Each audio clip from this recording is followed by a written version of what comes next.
Hi everybody, my name is Sebastian Bretschneider. Very glad that I have the opportunity to work with you and that the board appointed me president of Tucker.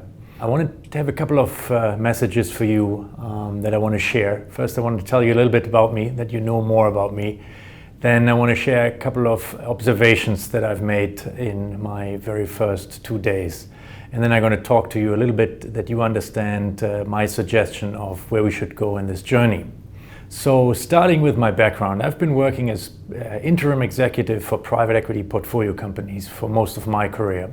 And that means that I have worked for companies for a period of up to a year, transforming them into a better state and then leaving them, taking time off to be with my kids.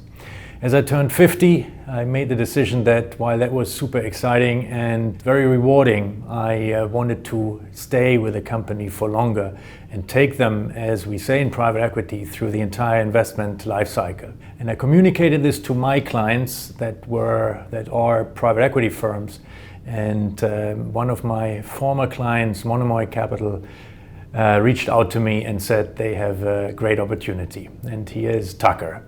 I've also worked extensively in the distribution industry. I like distribution because it is, if you don't overcomplicate it, it can be relatively simple. A manufacturer spends time and resources to come up with great new product ideas, develops, designs, packaging, and essentially we receive the products in boxes. We put it in our warehouse and then we distribute it to our customers. So relatively simple. And I like this about distribution. I started my career in distribution, where I worked for what has now become one of the biggest chemical trading companies in the world. And on a prior assignment for our current owner, Monomoy Capital, I worked for a distribution business out of Minneapolis. I'm very passionate working with people, and I very much look forward to working with all of you here at Tucker. I like working with people and taking them as part of their team through a step change of operational performance improvement. And I think we have a great opportunity here at Tucker to do just that. I'm also passionate about a couple of other things. I'm very passionate about my 6 children that are all over the world. I'm very passionate about soccer, for example. I'm somewhat passionate about Dirk Nowitzki's Mavericks.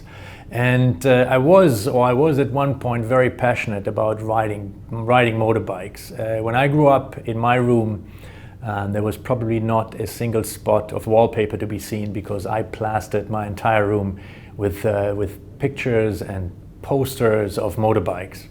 And my father said that that's a good passion, but it ends at my room door.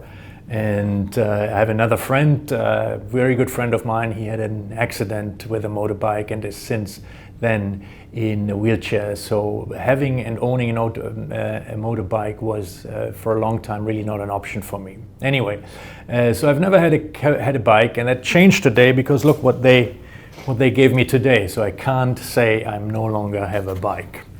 And I also would encourage you to convince me of getting on a real bike. I'm open to your suggestions, but please don't kill me. Second topic, the observations. I've been here for 2 days now, and I've had good interaction with the board, and I've had good dialogues with part of the leadership team. And I think if I have to summarize my initial impressions, we are in a very opportunity-rich environment. People talk to me about inventory. They say we don't have enough inventory. Then I look at our balance sheet and I think we have $110 million worth of inventory, which truly is a gigantic amount. So maybe it's not that we don't have inventory, maybe we don't have the right inventory. We have opportunities in pricing, we have opportunities in sales effectiveness, and I think we have a lot of opportunities just doing certain things better, and that's fantastic. The other good news is most of these opportunities are in our own control, so we don't depend on leveraging those on the market to turn or the weather to be better, obviously, although that would help our business. Another observation I made is that when I walked into our distribution center, I was surprised to see that our safety standards are probably below par. And that is a very, very important topic of mine. And as I shared with you, I'm passionate of working with people. And I can only be saying this credibly if I really cared about safety. So safety is a huge concern for me. Without analyzing this any further, I think I can say that we want to probably improve our safety standards and our safety records relatively immediately. We owe our employees, who are our biggest asset, that they leave the work the same way they came, without a scratch, with all 10 fingers on their hands, etc. The other observation I made is that I think we can base whatever we want to do on a very solid foundation. People I spoke to here at Tucker, they all tell me what they like most is the passion of the people and the people themselves. We can teach each other many things, how to do best in class, how to be best in class in supply chain, how to be more effective in price effectiveness, how to be more efficient in certain ways. Something that you can't teach as passion, and we already have this, so it's a fantastic foundation. When I prepared for my job here at Tucker, I visited many dealers in the tri-state area in New York and New Jersey. Constant feedback I really got from everybody was, we love Tucker.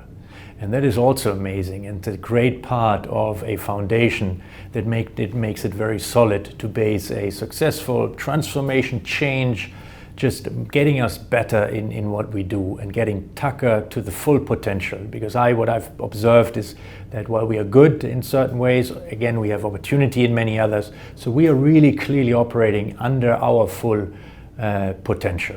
And one step, obviously, in the right direction was the unwind that the board announced about a week ago. That alone, while I think a lot of people are happy about this, and while I also subscribe that this is a good opportunity for us, and of course also for former family partner organizations, I think it will do us good. But that alone certainly is not enough. We will use that momentum that creates to leverage the full opportunities that provides to us, and then we will build on it. Third topic I wanted to share now is what do I suggest to do, how going forward, and how to approach this. So I'm suggesting we should use a four-step approach.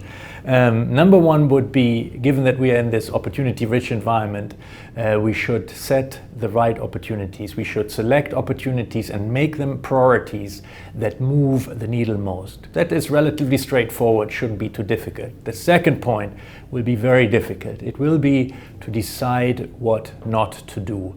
In my career, I've observed many companies that are successful, and I observed many companies that have failed, and I've observed many companies that have always stayed below their full potential. And one reason for that is that they just put too many things, too many priorities on their plates, and eventually work on too many topics and don't get a single one done. So what we want to do is we want to be very thoughtful and very deliberate, analyzing and deciding on what priorities not to address right now.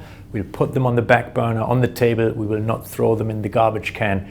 We will dig them out for the next phase. That's the second thing. The third thing would be we will focus on a swift and very thorough execution. We will do what we said we would do. And that is, at the beginning, not so complicated. Everybody, usually when you launch a new initiative, everybody is gung-ho. Specifically, if you communicate it very well, the problem comes when you are 50, 60, 70% into this, and then we need to make sure that we're going to implement 100%. 100% is important, because we need all the benefits. 100% is important for us because it will really change the culture of our organization. If we become an organization that sets priorities, decides what's not to do, and really then does thoroughly what we said we would do. And then we do the fourth point, which is we got to ensure that whatever we developed, solutions we developed, and whatever solutions we implemented stay in the organization, and not, as we then turn to the next set of initiatives, that those solutions will fade away, and then at some point in 2 years we need to pick it up and go through the same exercise again. So we need to make sure that our solutions that we implemented are institutionalized into our organization. And then we press the repeat button. We go to the next set of priorities. address those. Maybe the market environment has changed by then, so we may get new opportunities to consider, and then we go through the same rhythm of implementing them thoroughly, making sure we institutionalize them in our organization. So now if you understand what we want to do, what is even more important is how we want to approach this. And there's a couple of elements that I really would like to highlight. One is very open communication. I love to communicate, and it needs to be a two-way communication from me to you, or from us to you, and from the organization and you guys who face specifically our customers and our vendors on a day-to-day basis back to us. That's a very important feedback we require.